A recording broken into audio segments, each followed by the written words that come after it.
My 32 years of living, I have actually gotten 2 positions with great companies created just for me. This first position allowed me to get into the ground floor with a really great company, and from there allowed me to make my first 6 figures in real estate. So it was really integral to my success at such a young age. The second position I created for myself was actually after I had Liam. I was driving a lot for real estate at that time.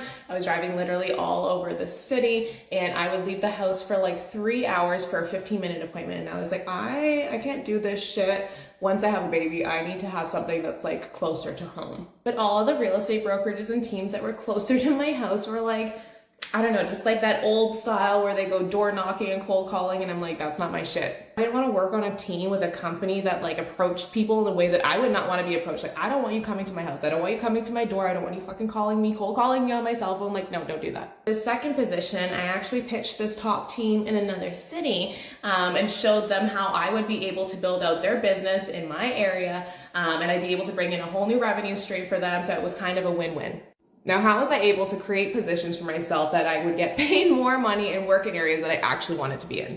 So the first thing that I did was actually get really good at networking and informational interviews. If you guys don't know what an informational interview is, it's basically when you reach out to somebody who's at a company that you'd like to work for or who has a position that you'd like to work in. Basically what you're doing is you're asking them to talk about themselves and tell you about how they got to where they are today. And the thing is, people love to talk about themselves. People love to hear that they are great. People love to hear that there are other people that want to be like them. So in my course of asking people for informational interviews, I don't think I've ever had a single person say no. If you're like, I don't know anybody, I don't even know who I would ask, I don't know how I would start with this, start on LinkedIn. That's how I started. There are so many people on there. You can see the companies they work for. You can see the positions that they have. You can see the job experience that they have, and you can actually message them directly on that platform. This way now you are creating a pipeline of people who know you, who like you, and who work at the companies or in the industry that you want to work for or at.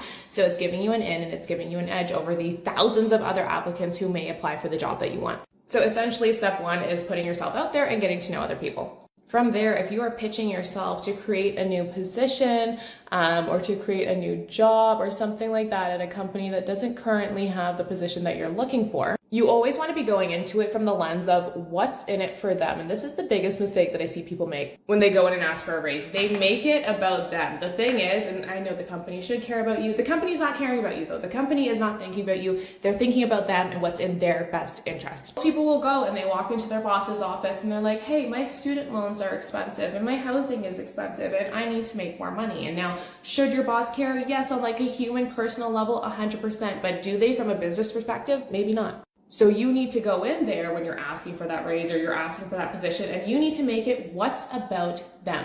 Like when I created that position with that second company, I didn't go in there saying, hey, you know, I really want to work closer to home. It would be really good for me. I like working in this area because the housing stock is a little bit different. The demographic is different. I don't have to drive as far. No, I didn't say anything about me. I went in there with a business proposal and I said, if you hire me for this position, I will build you out another stream of revenue. Here's how much more money I think I can make you. Here is how I can help make you rich. And you need to figure out what it is exactly that they want. Do they want more money? Do they want more time? Do they want more freedom?